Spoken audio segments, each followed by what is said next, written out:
Good evening to all. Welcome back to पोलपाथ and मैं हूं प्रतिमा सिंह। और आज हम फिर कुछ प्रश्नों की प्रैक्टिस करेंगे और क्वेश्चन इसमें ज्यादातर जो है संविधान से रिलेटेड हैं, तो वो भी आज यहाँ पर आपको सारे आंसर जो है संविधान से संबंधित देने पड़ेंगे। और जो सबसे पहले सही राइट आंसर देगा तो उसका नाम जो है मेंशन किया जाएगा। लास्ट में एक जो विनर होगा उसका विनर का नाम भी यहाँ पर डिक्लेयर होता है। और साथ में एक कंडीशन ये है कि क्वेश्चन जो है उसी का कंसीडर किया जाएगा, आंसर जो है उसी का कंसीडर किया जाएगा जो कि विद क्वेश्चन नंबर आंसर देगा, यानी कि क्वेश्चन नंबर के साथ जो है आंसर देगा। क्योंकि किसी का नेट स्लो चल रहा होता है, लाइव सेशन में बहुत सारी जो है प्रॉब्लम्स होती हैं, तो वो सारी चीजें जो है यहाँ पर देखनी पड़ती हैं। तो आपका क्वेश्चन नंबर वहां पर जरूर पुटअप होना चाहिए। और आप हमें टेलीग्राम पे ज्वाइन कर सकते हैं, पोलपाथ के नाम से टेलीग्राम बना हुआ है। डिस्क्रिप्शन में लिंक भी दिया गया है। डिस्क्रिप्शन में दूसरे लिंक भी दिए गए हैं, जैसे कि सारी प्लेलिस्ट जो आपकी कोर्स वीडियोस हैं उनकी playlist, practice videos and all, आप सारा जो है प्लेलिस्ट चेकआउट कर सकते हैं और अपनी प्रिपरेशन को स्ट्रॉन्ग कर सकते हैं। 9 PM पे मेरी दूसरी क्लासेस भी जाती हैं, यानी कि लोक प्रशासन पर और संविधान पर, तो वो भी आप देखना बिल्कुल ना भूलें। चलिए देखते हैं आज का पहला क्वेश्चन। और आंसर आपको जो है किसके साथ देना है, क्वेश्चन नंबर के साथ देना है। जितने भी लोग जुड़े हुए हैं क्वेश्चन जो है सेशन को एक बार शेयर कर देंगे ताकि और भी लोग आपसे आकर के जुड़ सकें। तो पहला क्या है, बहुत दिन से कमेंट्स आ रहे थे कि हिंदी एंड इंग्लिश दोनों में जो है क्वेश्चन दिया जाए, मैम इंग्लिश का भी करवाइए। तो अब अलग अलग तो प्रैक्टिस देना मुश्किल है, इसलिए मैं हिंदी और इंग्लिश दोनों को एक साथ लेकर के आई हूँ, क्योंकि अलग अलग जो है प्रैक्टिस थोड़ा सा देना हमारे लिए भी टाइम को मैनेज करना पड़ता है। तो एक साथ ही है, तो अपना हिंदी वाले हिंदी देख लेंगे, इंग्लिश वाले इंग्लिश देख लेंगे। तो शुरू करते हैं। The order for the suspension of fundamental rights are issued. मौलिक अधिकारों का निलंबन का आदेश जारी किए जाते हैं किसके द्वारा? संसद के द्वारा, सर्वोच्च न्यायालय के द्वारा, राष्ट्रपति द्वारा या राष्ट्रपति द्वारा मंत्रिपरिषद के अनुमोदन से। यहाँ पे ऑप्शन क्या है? By the parliament, by the president on recommendation of the supreme court, by the president with the approval of the parliament, by the president with the approval of the council of minister। Right answer आपको देना है। यहां पर right answer right जो है option C हो जाएगा। सी आपका जो है राइट हो जाएगा। और देखिए, जब भी क्या है, ये मौलिक अधिकारों का निलंबन जो होता है कब होता है? ये होता है जब नेशनल इमरजेंसी होती है, तब होता है। और 20 और 20 एंड 21 कभी भी निलंबित नहीं किए जा सकते हैं, आपातकाल के दौरान भी निलंबित नहीं होंगे। जबकि जैसे ही नेशनल इमरजेंसी लगती है तो 19 आर्टिकल जो ये 19 है, ये अपने आप जो है अनुच्छेद 19 अपने आप निलंबित हो जाता है। तो ये आप ध्यान रखेंगे, ये क्वेश्चन जो है बार बार पूछे जाते हैं। 19 जो है अपने आप निलंबित हो जाता है, जबकि 20 और 21 ये कभी भी निलंबित नहीं होता है, चाहे नेशनल इमरजेंसी ही क्यों ना लगी हो। ऑप्शन यहाँ पर सी राइट है। देखेंगे हम दूसरा क्वेश्चन क्या कह रहा है कि which of the following authorities is authorized by the constitution to impose reasonable restriction on fundamental rights. मौलिक अधिकारों पर उचित प्रतिबंध लगाने के लिए संविधान द्वारा निम्नलिखित में से कौन सा प्राधिकरण अधिकृत है? The parliament, the supreme court, the president, none of the above. कौन है इसमें? तो क्वेश्चन नंबर 2 का जो है क्या सही होगा? ए, द पार्लियामेंट। ऑप्शन ए यहाँ पर राइट हो जाएगा। देखेंगे नेक्स्ट क्वेश्चन क्या कह रहा है। क्वेश्चन नंबर 3 कह रहा है कि the constitution vest the responsibility for the enforcement of fundamental rights. तो संविधान में मौलिक अधिकारों के प्रवर्तन की जिम्मेदारी निहित है किसमें? Exclusively with the supreme court, both with the high court and the supreme court, with the court of courts in the country, none of the above. विशेष रूप से सुप्रीम कोर्ट के साथ, दोनों उच्च न्यायालय तथा सर्वोच्च न्यायालय के साथ, देश के सभी न्यायालयों के साथ, इनमें से कोई नहीं। तो यहाँ पर जो है ऑप्शन बी राइट हो जाएगा, दोनों, यानी कि उच्च न्यायालय और सर्वोच्च न्यायालय के द्वारा। देखेंगे नेक्स्ट क्या कह रहा है। Which one of the following rights is vital for the successful working of democracy. लोकतंत्र में सफल संचालन के लिए निम्नलिखित में से कौन सा अधिकार महत्वपूर्ण है? तो ए क्या है? राइट टू प्रॉपर्टी, दूसरा है राइट टू एसोसिएशन, तीसरा है राइट टू असेंबल, चौथा है राइट टू क्रिटिसाइज। ए है राइट का अधिकार, बी संघ का अधिकार, सी इकट्ठा करने का अधिकार, डी है आलोचना का अधिकार। तो जो ये डेमोक्रेसी लोकतंत्र के सफल संचालन के लिए क्या है, आलोचना करने का अधिकार जो है बहुत जरूरी महत्वपूर्ण हो जाता है, क्योंकि अगर सरकार कोई गलत काम कर रही है तो नागरिकों को अधिकार होना चाहिए कि उनकी आलोचना करके, उनकी बुराई करके उनको सही रास्ता दिखा सकें।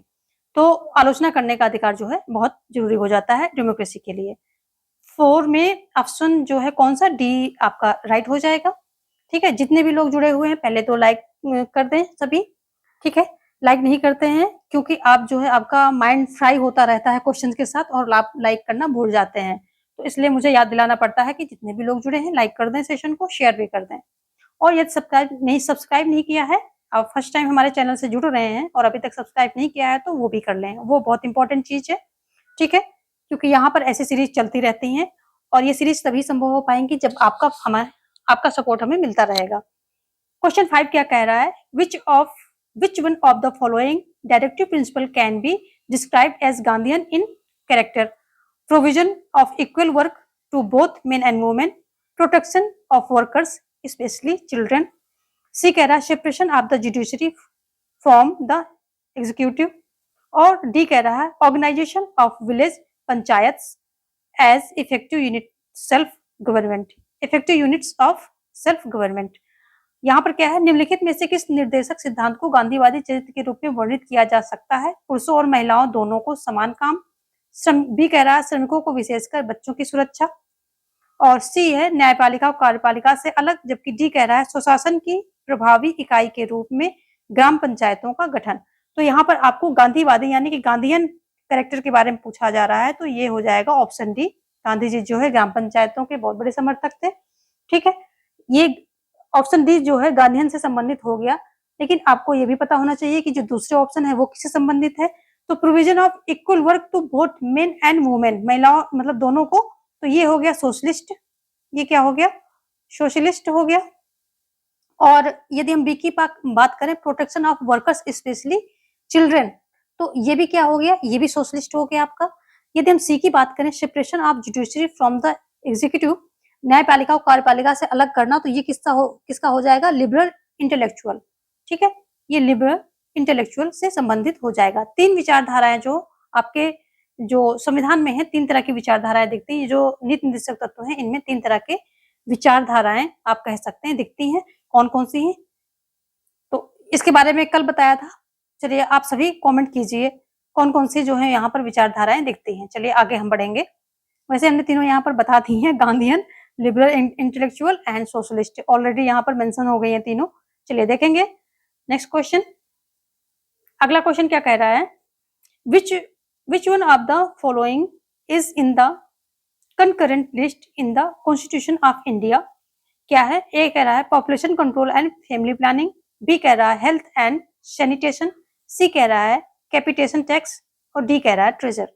निम्नलिखित में से कौन भारत के संविधान में समवर्ती सूची में है? जनसंख्या नियंत्रण और परिवार, बी कह रहा है सार्वजनिक स्वास्थ्य और स्वच्छता, और सी कह रहा है कैपिटेशन टैक्स, और डी कह रहा है खजाना। तो यहाँ पर जो है ऑप्शन आपका ए होगा। क्वेश्चन का 6 जो है population control and family planning, ये जो है कंकरेंट लिस्ट यानी समवर्ती सूची का विषय है। हेल्थ एंड सैनिटेशन ये राज्य स्टेट का हो जाएगा। ठीक है, तो ये सारी चीजें आपको ध्यान देनी है। ये ऑप्शन ए यहाँ पर आपका राइट हो जाएगा। देखेंगे नेक्स्ट क्वेश्चन। अगला क्वेश्चन क्या कह रहा है कि the resolution for removing the vice president of India can be moved in the Lok Sabha alone, either house of parliament, joint sitting of parliament, Rajya Sabha alone. Bharat के उपराष्ट्रपति को हटाने का प्रस्ताव किस सदन में पेश किया जा सकता है? अकेले लोकसभा में, संसद का कोई भी सदन, संसद की संयुक्त बैठक, अकेले राज्यसभा। तो ये जो है लोकसभा का ऑप्शन डी होगा, अकेले राज्यसभा में। जो प्रेसिडेंट होता है, वाइस प्रेसिडेंट को इम्पीचमेंट कह सकते हैं, रिमूविंग प्रोसेस जो होता है ये सिर्फ राज्यसभा में ही प्रस्तुत किया जा सकता है, क्योंकि ये जो है राज्यसभा का सदस्य होता है और चेयरपर्सन होता है। देखेंगे आगे नेक्स्ट क्या कह रहा है। क्वेश्चन नंबर 8 की बात करेंगे। Which amendment accorded statutory status to the commission for scheduled caste and scheduled tribes? किस संशोधन ने अनुसूचित जाति और अनुसूचित जनजाति आयोग को वैधानिक दर्जा प्रदान किया? 64th, 65th अमेंडमेंट या 68th या फिर 70th, कौन सा अमेंडमेंट ने संवैधानिक दर्जा प्रदान किया है? तो यहाँ पर जो है ऑप्शन बी आपका राइट होगा। 65th जो अमेंडमेंट हुआ था, इसी के द्वारा अनुसूचित जनजाति आयोग को जो है जाति एवं जनजाति को वैधानिक दर्जा प्रदान किया। आयोग को अनुसूचित जनजाति एवं अनुसूचित जो है जाति दोनों को वैधानिक दर्जा प्रदान किया गया है इस आयोग को, और ये 65th के द्वारा प्रदान किया गया। लेकिन अगर हम बात करें कि जो अनुसूचित नेशनल कमीशन सबसे पहले क्या आता है, तो special officer for SC and ST आता है। सबसे पहले क्या होता है कि जो है स्पेशल ऑफिसर फॉर किसके लिए, जो शेड्यूल कास्ट है ना, शेड्यूल ट्राइब, इनके लिए स्पेशल ऑफिसर की वहां पर प्रावधान किया जाता है। उसके बाद आता है national commission of for SC and ST, जो नेशनल कमीशन फॉर आ जाता है, कंबाइन आता है, national commission for SC and ST combine आता है। फिर क्या होता है कि ये जो है नेशनल कमीशन SC आता है, यानी कि इसको अलग कर दिया जाता है, national commission for SC and national commission for ST, ये अलग अलग कर दिए जाते हैं। कब किए जाते हैं ये दोनों जो हैं ये किए जाते हैं ये 89th अमेंडमेंट होता है उसके द्वारा जो है ये किए जाते हैं। ठीक है, और अगर हम करें कि backward national commission for backward caste के लिए कब आता है, तो ये जो 102वां 102nd ये अमेंडमेंट होता है, इसके द्वारा क्या आता है, national commission for backward class उनके लिए आ जाता है। तो यहाँ पर जो है ऑप्शन बी आपका राइट हो जाएगा। चलिए देखेंगे नेक्स्ट क्वेश्चन। सेशन को सभी लोग लाइक कर देंगे, जितने भी लोग जुड़ते हैं। सबसे पहले आप जो है सेशन ज्वाइन करते ही लाइक कर दें, क्योंकि फिर बाद में क्या होता है, आपका माइंड जो है इन क्वेश्चंस में फ्राई हो जाता है और आप सेशन को लाइक करना भूल जाते हैं। इसमें आपकी कोई गलती नहीं है, लेकिन मेरी भी कोई गलती नहीं है, इसलिए आपको सेशन को लाइक करना पड़ेगा। आगे क्या है कि test of reasonableness is a very important consequence under the following articles, article 13, 14, 15 and 16। निम्नलिखित लेखों के तहत तर्कसंगता का परीक्षण, ये टर्म है, तर्कसंगता का परीक्षण एक बहुत ही महत्वपूर्ण परिणाम है, और जो है अनुच्छेद 13, 14, 15 एंड 16 अगेन यहाँ पर है। तो ऑप्शन ए यहाँ पर राइट हो जाएगा, जो है आर्टिकल 13 के अंतर्गत जो है तर्कसंगता का परीक्षण जो है एक महत्वपूर्ण परिणाम है। नेक्स्ट क्या है, नेक्स्ट कह रहा है कि which of the following prime minister of India never attended the parliament during his tenure, A Chaudhary Charan Singh, B Atal Bihari Vajpayee, C VP Singh और डी चंद्रशेखर। अगेन यहाँ पे कह रहा है भारत के निम्नलिखित में से कौन से प्रधानमंत्री अपने कार्यकाल के दौरान कभी भी संसद में उपस्थित नहीं हुए। चौधरी होगा यहाँ पर, चौधरी चरण सिंह, अटल बिहारी वाजपेयी, वीपी सिंह, चंद्रशेखर। तो ये थे चौधरी चरण सिंह। ऑप्शन जो है आपका ए यहाँ पर राइट हो जाएगा। नेक्स्ट देखेंगे अगला क्वेश्चन नंबर 11 है। क्या कह रहा है ये कि which among the following committees of Lok Sabha is assisted by controller and auditor general of India, estimate committees, public account committees, joint committees of salary and allowance, and D कह रहा है joint committee of office of profit. Lok Sabha की निम्नलिखित में से किस समिति को भारत के नियंत्रक एवं महालेखा परीक्षक द्वारा सहायता प्रदान की जाती है। अनुमान समिति, लोक लेखा समिति, वेतन और भत्तों की संयुक्त समिति और लाभ के कार्यालयों की संयुक्त समिति।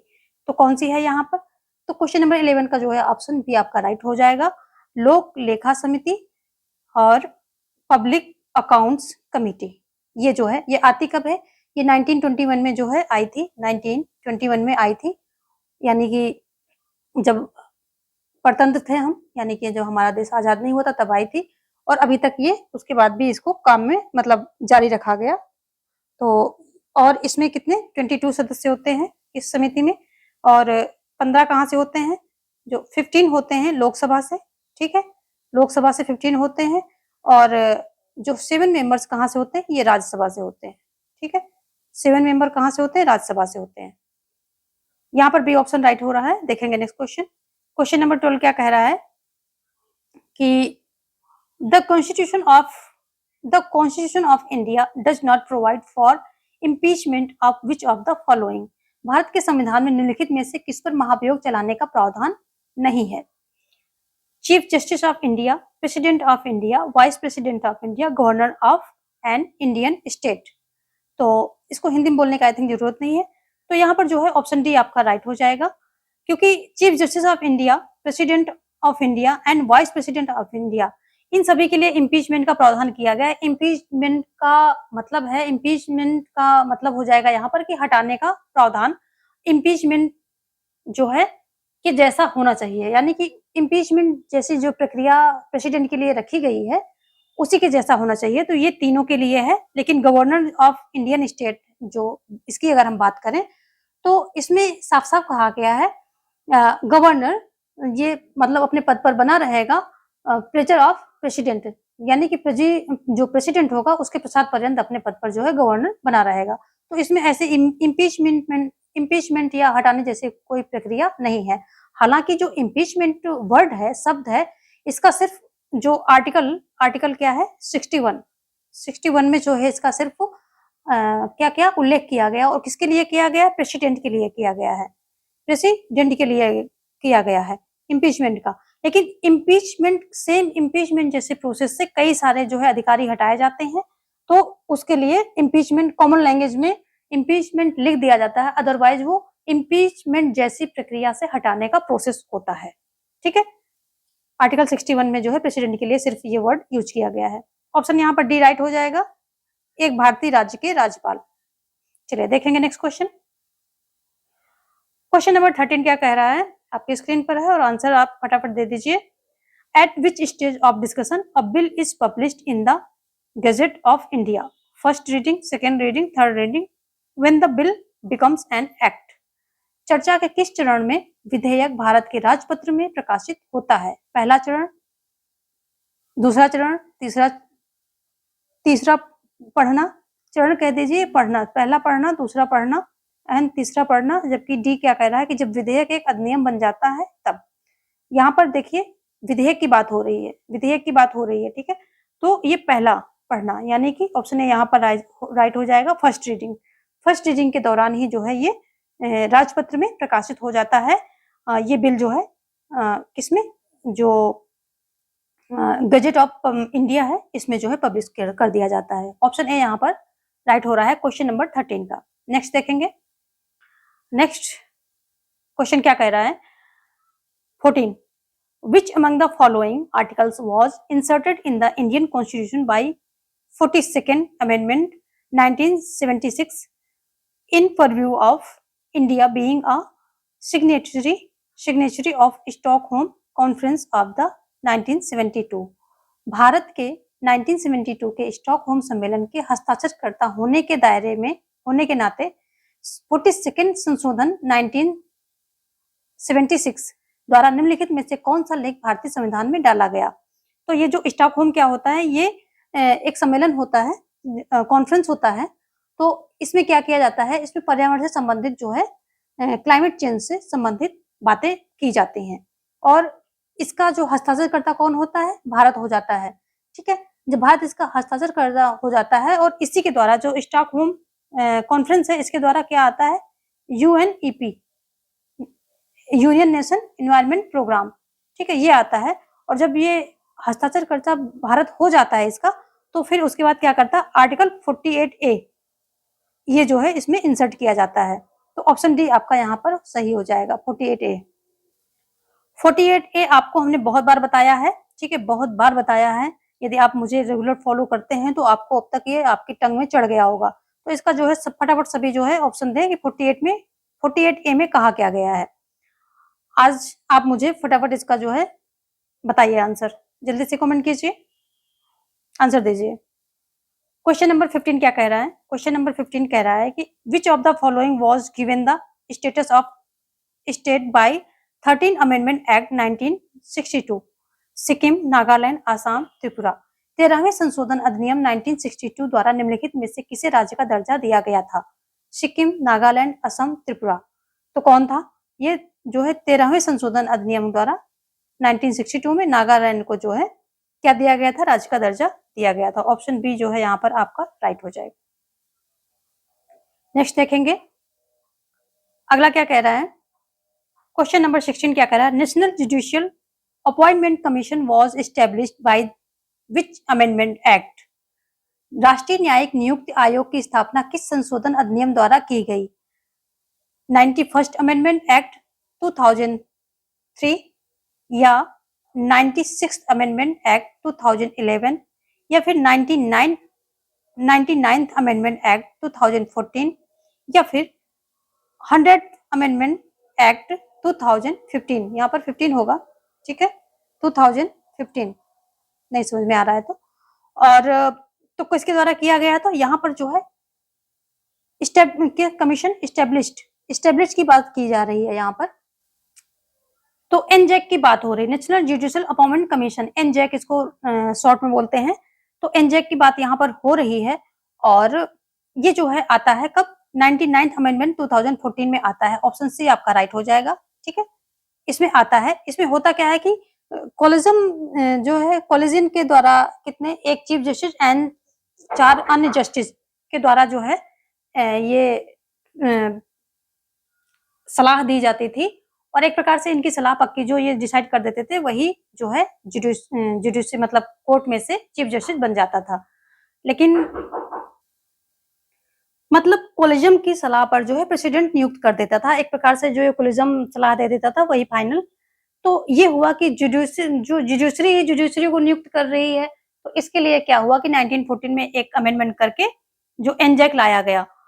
1914 में एनजेक आता तो है लेकिन फिर इसका विरोध होता है और अगले जो 100 अमेंडमेंट 2014 में ये आता है एनजेक और 2015 में ये हटा दिया जाता है, ठीक है, इसका विरोध हो जाता है। और ये लाया क्यों गया था? क्योंकि एक प्रकार से 5 लोग इसमें जो है जुडिशरी को नियुक्त करने में, वो 5 लोग जो 5 न्यायाधीश, chief justice and 4 and other जो होते थे, वो एक प्रकार से पूरी भूमिका निभा रहे थे। तो ये हुआ कि जुडिशरी को नियुक्त कर रही है, उसके चक्कर में ये एनजेक लाया गया। लेकिन इसका विरोध हुआ क्योंकि इसमें जो है गवर्नमेंट के कुछ पर्सन भी रखे गए थे।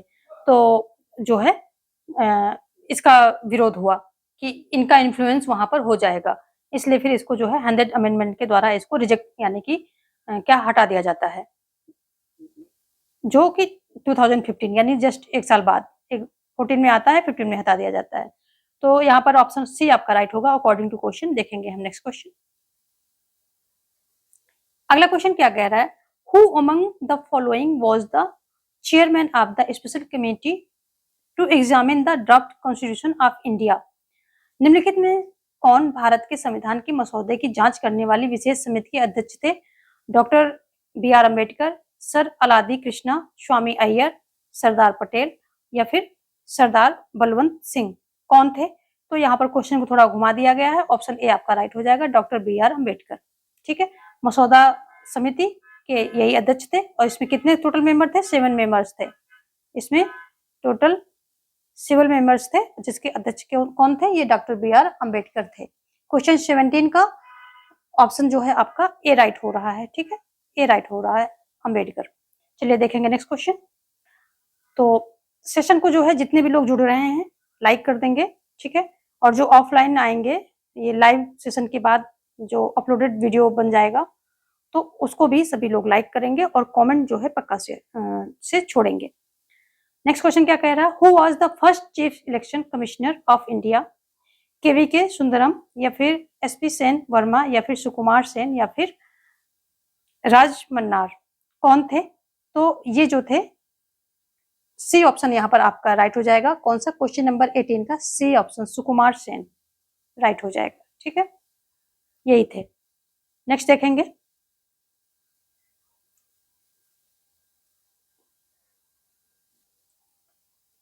यहाँ पर ऑप्शन जो है थोड़ा सा गड़बड़ लग रहे हैं तो हम नेक्स्ट क्वेश्चन देखेंगे, इसको छोड़ देते हैं।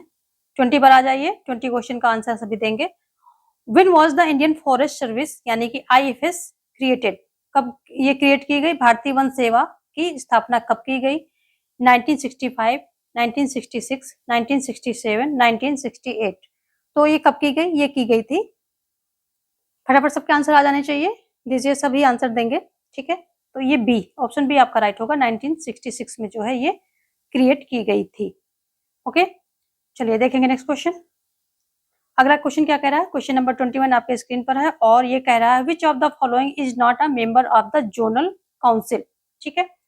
निम्नलिखित में से कौन क्षेत्रीय परिषदों का सदस्य नहीं है? ए कह रहा है, क्या कह रहा है? A, home minister of central government. B कह रहा है chief minister of all state in zone. C कह रहा है administrator of each union territory in zone. D कह रहा है members of state legislative council. A, केंद्र सरकार के गृह मंत्री। बी, क्षेत्र में सभी राज्यों के मुख्यमंत्री। सी, क्षेत्र के प्रत्येक केंद्र शासित प्रदेश के प्रशासक। डी, राज्य विधान परिषद के सदस्य। तो यहाँ पर जो है ऑप्शन डी आपका राइट हो जाएगा, ठीक है। ऑप्शन जो है डी यहाँ पर राइट हो जाएगा। जो राज्य विधान परिषद के सदस्य हैं या member of state legislative council, ये जो है कौन हो? क्षेत्रीय परिषदों के सदस्य नहीं होते हैं, बाकी सभी होते हैं, एबीसी ये सभी होते हैं। तो आज का सेशन हम यहीं पर वाइंड अप करेंगे। जितने भी लोग जुड़े हुए हैं सभी लाइक शेयर कर दें और कमेंट जो है कमेंट सेक्शन में जाकर के छोड़ें, क्योंकि यहाँ के कमेंट जो है आपके सारे लैप्स हो जाते हैं, यानी कि सारे जैसे ही लाइव सेशन खत्म होता है आपके सारे कमेंट भी गायब हो जाते हैं। आप लोग इतने अच्छे अच्छे कमेंट देते हैं और वो यहीं के यहीं गायब हो जाते हैं। तो कमेंट जो भी देने हैं ना वो जाकर के कमेंट सेक्शन में दीजिए, ताकि वो वीडियो में चलते रहें। जो जब वीडियो अपलोडेड बन जाती है, ऑफलाइन बन जाती है, तो अपलोडेड वीडियो बनने के बाद भी वो आपके जो इतने प्यारे प्यारे कमेंट आप इतनी मेहनत से लिखते हैं तो वो वहां पर बने रहें। तो कमेंट छोड़िए पक्का, सब्सक्राइब नहीं किया है तो सब्सक्राइब कर लीजिए और लाइक करना तो बिल्कुल मत भूलना, ठीक है। शेयर तो करना ही करना है अपने दोस्तों को। और डेली जो है 7 PM आप सभी उपस्थित हो जाएंगे, तभी जो है अच्छा कंपटीशन यहाँ पर हो पाएगा, ठीक है। आपके डिमांड पे चलते हुए मैंने हिंदी और इंग्लिश दोनों में जो है क्वेश्चन देने की कोशिश की है। तो आप कमेंट सेक्शन में जरूर बताएं कि ये सेशन आपको कैसा लगा है ना। क्योंकि आपके यदि कमेंट नहीं आएंगे तो हमें कैसे पता चलेगा कि जो कंटेंट मैं दे रही हूँ वो आप लोगों को कैसा लग रहा है। ये पता करना बहुत जरूरी है, क्योंकि आगे हमें क्लासेस कैरी ऑन करनी होती है और आपको हमारे साथ जुड़ना होता है। यदि हम आपस में कम्युनिकेट ही नहीं करेंगे, हम आपस में कोई चीज़ अपने मन की बात शेयर ही नहीं करेंगे, तो काम आगे जो है चलने वाला नहीं है। लॉन्ग टाइम प्रोसेस ये बन नहीं पाता है, ठीक है। तो जितने भी लोग जुड़े हैं please do subscribe, share and like this session and thanks for watching. Have a great life. जय हिंद, जय भारत।